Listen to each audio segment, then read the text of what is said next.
Hello friends, welcome to my YouTube channel. In this quick tutorial, I'm gonna show that how to turn off all notifications and sounds on Messenger by one click. For these settings, you have to open Messenger. Then you have to click here. Then you have to click settings icon. Then scroll down. Then you have to click notifications and sounds. And here you can see on option, turn it off. After turning it off, you can see here mute notifications for 15 minutes, for 1 hour, for 8 hours, for 24 hours.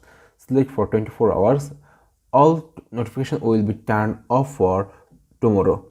You turn off your notification until tomorrow. You cannot still send and receive message on Messenger. But you won't receive system notifications from device. Friends, that was the video topic.